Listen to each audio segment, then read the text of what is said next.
Good morning students. आज आपके सामने class +2 subject political science chapter 8 क्षेत्रीय आकांक्षाएं, इस विषय पर जो है आपको लॉन्ग क्वेश्चन समझाए जाएंगे। सभी बच्चों ने ध्यानपूर्वक समझना है। क्षेत्रवाद से क्या अभिप्राय है? क्षेत्रवाद के कारणों का वर्णन कीजिए। क्षेत्रवाद का मतलब है किसी विशेष क्षेत्र के प्रति लगाव, संपूर्ण देश के प्रति लगाव न होकर किसी विशेष क्षेत्र के प्रति लगाव क्षेत्रवाद कहलाता है। क्षेत्र के लोगों के साथ रहने की भावना में भावनात्मक एकता होती है। जब किसी क्षेत्र के लोग साथ साथ रहते हैं तो उन लोगों के अंदर जब साथ रहने से जो है लोगों के मन के अंदर जो है भावनात्मक एकता बढ़ जाती है, जिससे स्वाभाविक रूप से दूसरे अन्य क्षेत्रों से पृथक रहने की भावना पनपती है, जिसकी वजह से दूसरे क्षेत्र के लोगों से अलग रहने की जो भावना उसके अंदर मनुष्य के अंदर जो है पनप जाती है। भारतीय राजनीति के संदर्भ में क्षेत्रीयवाद से अभिप्राय, हमारे देश की राजनीति के अंदर क्षेत्रवाद से अभिप्राय है राष्ट्र की तुलना में किसी क्षेत्र विशेष अथवा राज्य या प्रांत की अपेक्षा एक छोटे क्षेत्र से लगाव, यानी देश की अपेक्षा किसी छोटे क्षेत्र से लगाव जो है क्षेत्रवाद की भावना कहलाती है।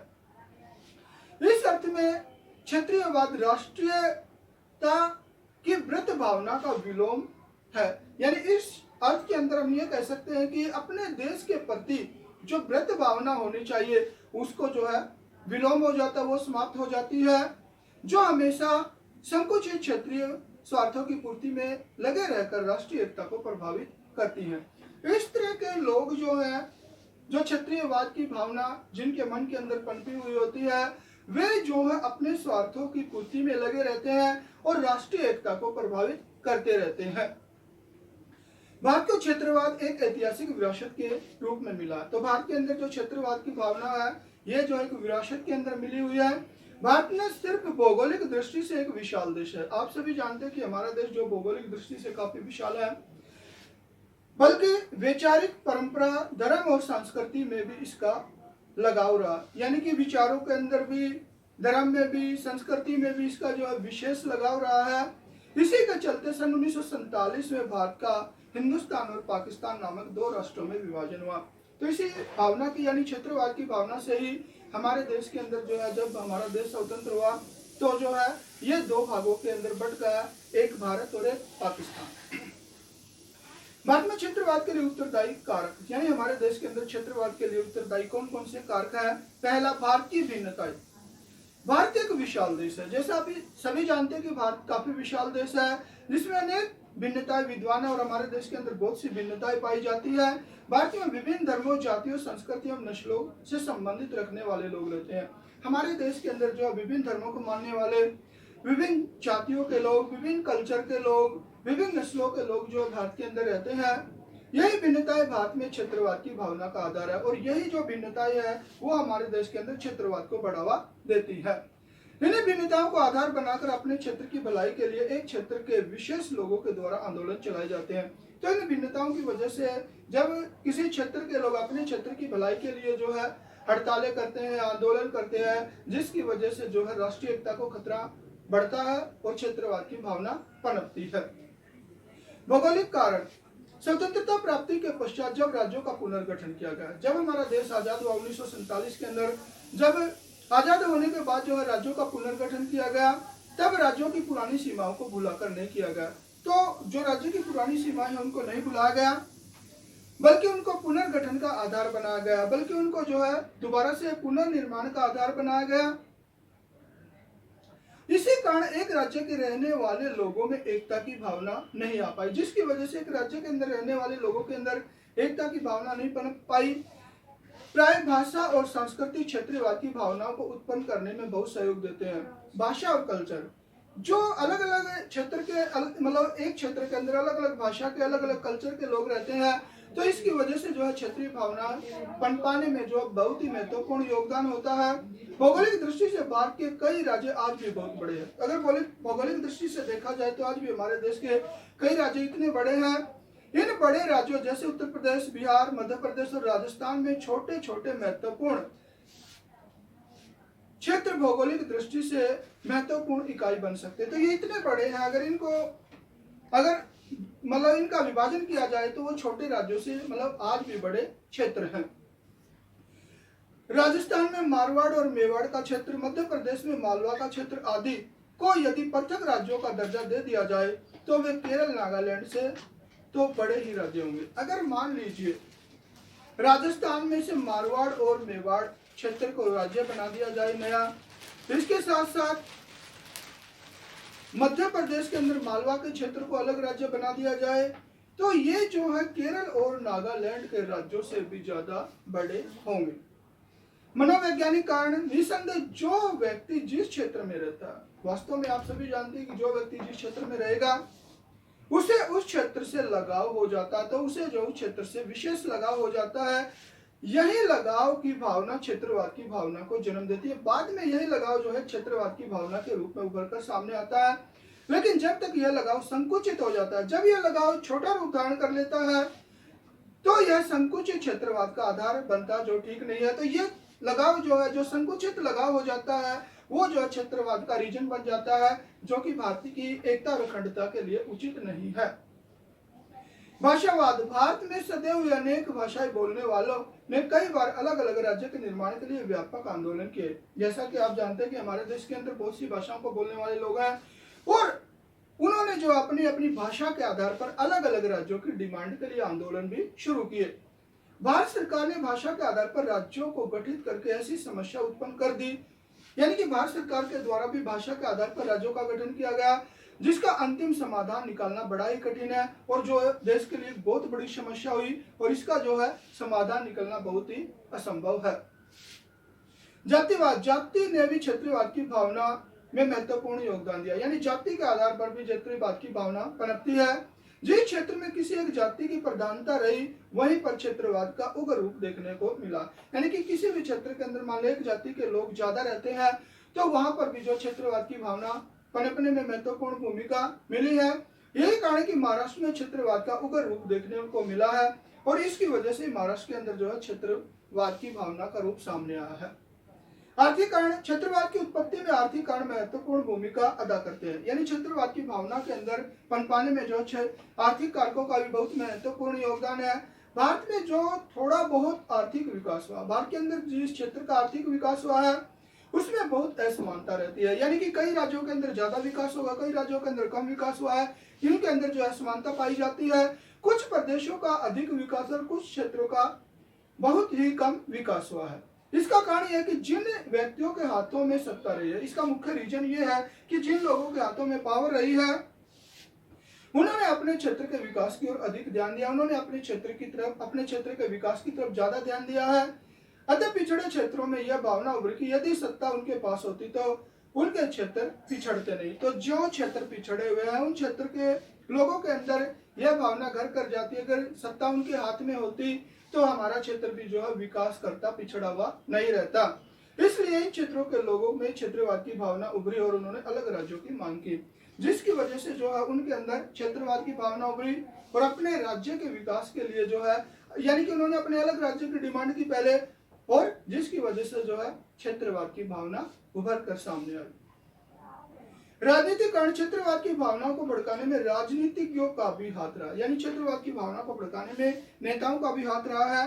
कई राजनीतिक यह सोचते हैं कि यदि उनके क्षेत्र को अलग बना दिया जाए तो इससे उसकी राजनीतिक महत्वाकांक्षाओं की पूर्ति हो जाएगी। तो बहुत से नेता ये सोचते हैं कि अगर उनके क्षेत्र को अलग राज्य बना दिया जाए, अलग राज्य का दर्जा दे दिया जाए, तो वो अपनी महत्वाकांक्षाएं यानी कि राजनीतिक इच्छाएं जो है पूरी कर सकते हैं, अर्थात उनके हाथ ही सत्ता लग जाएगी और जो पावर है उनके हाथों में आ जाएगी और उनकी जो राजनीतिक आकांक्षाएं हैं, राजनीतिक इच्छाएं हैं, वे पूर्ण हो जाएंगी। अब देखिए, भारतीय राजनीति में क्षेत्रवाद की समस्या पर एक निबंध लिखिए, या क्षेत्रवाद की राष्ट्रीय राजनीति में भूमिका का उल्लेख, या भारत की राजनीति पर क्षेत्रवाद के प्रभाव का वर्णन कीजिए। क्या प्रभाव पड़े क्षेत्रवाद की राजनीति के? भारतीय राजनीति में क्षेत्रवाद की भूमिका का अध्ययन निम्नलिखित शीर्षकों के अंतर्गत किया जा सकता है। नंबर 1, क्षेत्रीयवाद तथा पृथक राज्यों की मांग। क्षेत्रीयवाद की वजह से अलग राज्य बनाने की डिमांड। क्षेत्रीयवाद का सबसे महत्वपूर्ण रूप पृथक राज्य की मांग रही है, यानी क्षेत्रवाद की भावना पनप से सबसे महत्वपूर्ण जो कार्य हुआ वो अलग राज्य की मांग डिमांड रही है। जाति, भाषा, धर्म तथा आर्थिक पिछड़ेपन को लेकर विभिन्न क्षेत्रों द्वारा अलग राज्य की मांग समय समय पर उठाई गई। यानी कि जाति के आधार पर, धर्म के आधार पर, आर्थिक विकास के आधार पर बहुत से लोगों के द्वारा जो है बहुत से अलग अलग समय पर जो अलग अलग राज्य की जो है डिमांड सामने आई है तथा उसके लिए आंदोलन किए गए हैं और अलग राज्य बनवाने के लिए जो समय समय पर आंदोलन भी किए गए हैं। सन 1953 में भाषाई आंदोलन के परिणाम स्वरूप आंध्र प्रदेश राज्य की स्थापना हुई। 1953 के अंदर जो है आंध्र प्रदेश की स्थापना की गई, जिसके कारण देश के विभिन्न भागों से भाषा के आधार पर राज्यों का पुनर्गठन करने की मांग जोर पकड़ने लगी। जब 1953 के अंदर भाषा के आधार पर आंध्र प्रदेश राज्य बना गया, उसके बाद दूसरे राज्यों के अंदर भी जो भाषा के आधार पर क्षेत्रवाद की भावना पनपी और उन्होंने भी अपने अलग राज्य के लिए डिमांड कर दी। संघीय सरकार ने यह अनुभव किया कि राज्यों के पुनर्गठन के प्रश्न को अधिक समय तक टाला नहीं जा सकता। तो जो केंद्र सरकार ने ऐसा महसूस किया गया कि राज्य के पुनर्गठन का जो मामला है उसको ज्यादा लंबा समय तक नहीं टाला जा सकता, अतः उसने सन 1953 ईस्वी में एक राज्य पुनर्गठन आयोग की नियुक्ति गई और 1953 में एक राज्य पुनर्गठन आयोग बनाया गया।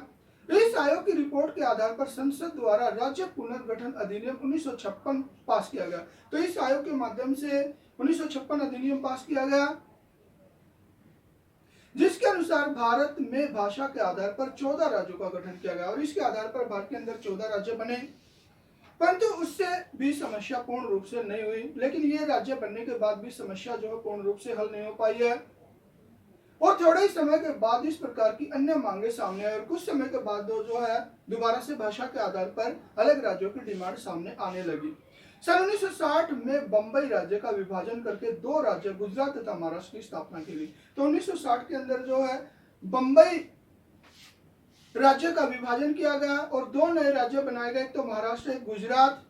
पंजाब में अकाली दल के आंदोलनों के कारण 1966 में पंजाब का विभाजन तथा हरियाणा राज्य की स्थापना की गई। इसी तरह जो 1966 के अंदर जो है पंजाब का विभाजन करके हरियाणा और पंजाब राज्य बनाए गए।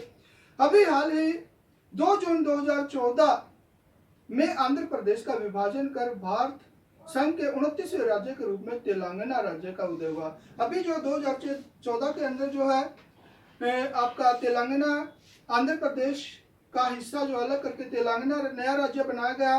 देश के अन्य भागों में भी क्षेत्रवाद के आधार पर पृथक राज्यों की स्थापना की मांग की जा रही है। तो अभी भी जो है देश के अलग अलग हिस्सों के अंदर जो है अपने अलग राज्यों की मांग समय समय पर उभर कर सामने आती रहती है। क्षेत्रीयवाद तथा अंतर्राष्ट्रीय झगड़े। क्षेत्रवाद का एक अन्य रूप विभिन्न राज्यों के आपसी झगड़े है, यानी क्षेत्रवाद की भावना का एक मुख्य कारण राज्यों के आपसी झगड़े भी है, जिसका संबंध कुछ क्षेत्र बिजली तथा नदी पानी से है। बहुत से राज्यों का जैसे बिजली से संबंधित मामला है, जल से संबंधित मामला है। मध्य प्रदेश, गुजरात तथा राजस्थान के बीच नर्मदा नदी के जल के बंटवारे के बारे में विवाद, यानी कि जो मध्य प्रदेश है, गुजरात है, राजस्थान, इसके अंदर जो है नर्मदा नदी के जल को लेकर आपस में विवाद चलते रहते हैं। पंजाब तथा हरियाणा के बीच चंडीगढ़ और पानी का झगड़ा, यानी पंजाब और हरियाणा के बीच चंडीगढ़ के मामला समय समय पर विवाद का विषय रहा, कभी जल का विषय रहा है। तथा महाराष्ट्र, कर्नाटक तथा आंध्र प्रदेश के बीच कृष्णा नदी के जल के बारे में झगड़ा अंतर्राष्ट्रीय विवादों का मुख्य कारण है। और अभी आपके सामने जो है महाराष्ट्र, कर्नाटक और आंध्र प्रदेश के बीच में जो कृष्णा नदी के जल को लेकर जो आपस में झगड़ा चलता रहता है, इन झगड़ों के कारण कई बार क्षेत्रवाद की संकुच मनोवृत्ति ने बहुत ही उग्र रूप धारण किया, जिसकी वजह से जो है लोगों के मन के अंदर जो है संकुचित मनोवृत्ति पनप जाती है और वो उग्र रूप धारण कर लेती है। पूर्ण राज्य बनाने की मांग। भारत में क्षेत्रवाद की अभिव्यक्ति संघीय क्षेत्र द्वारा पूर्ण राज्य दर्जे की मांग के रूप में भी सामने आई है, यानी कि बहुत से राज्यों की ये कहा गया कि हमें जो पूर्ण राज्य का दर्जा दिया जाए। इस मांग के अधीन ही सन 1970 में हिमाचल प्रदेश तथा सन 1972 में मणिपुर, त्रिपुरा को पूर्ण राज्य का दर्जा दिया गया। यानी कि पहले ये जो है एक राज्यों के हिस्से थे, लेकिन 1970 के अंदर हिमाचल प्रदेश और 72 के अंदर मणिपुर, त्रिपुरा को जो है छोटे छोटे राज्य हैं, इनको जो है पूर्ण राज्य का दर्जा दिया गया। सिक्किम को भी पूर्ण राज्य बना दिया गया और सिक्किम को भी एक छोटा राज्य है बिल्कुल, उसको भी पूर्ण राज्य का दर्जा दिया गया। उत्तराखंड, झारखंड, छत्तीसगढ़ तथा तेलंगाना आदि नए राज्यों का गठन भी इन क्षेत्रों के लोगों द्वारा अलग राज्य बनाने की मांग के उदाहरण कहे जा सकते हैं। यानी कि जो बाद में फिर उत्तराखंड, उत्तर प्रदेश का हिस्सा, झारखंड, बिहार का हिस्सा, छत्तीसगढ़ तथा तेलंगाना, यानी बहुत से ऐसे राज्य हुए हैं जिनका जो है बाद में 1972 के बाद मतलब कई राज्य और उभर कर सामने आए हैं। उन लोग वहां के लोगों की डिमांड की गई कि हमारा एक अलग स्वतंत्र राज्य बनाया जाए। राजनीति अस्थिरता, राजनीतिक अस्थिरता भी क्षेत्रवाद की भावना की देन है। जो राजनीतिक अस्थिरता वो भी उससे भी क्षेत्रवाद की भावना पनपती है। क्षेत्रवाद की भावना ने केंद्र स्तर पर, राज्यों स्तर पर राजनीतिक अस्थिरता को जन्म दे दिया। यानी क्षेत्रवाद की भावना से राष्ट्रीय स्तर पर भी, राज्य के स्तर पर भी जो राजनीतिक अस्थिरता पैदा हो गई। लोकसभा पर एक नजर डालने से यह विविध होता कि वर्ष 1989 से वर्ष 2009 तक किसी भी राष्ट्रीय दल को केंद्र में स्पष्ट बहुमत नहीं मिला। यानी राष्ट्रीय राजनीति पर नजर डाली जाए तो 1989 से लेकर 2009 तक साफ जाहिर होता है कि किसी भी दल को स्पष्ट बहुमत नहीं मिल पाया है।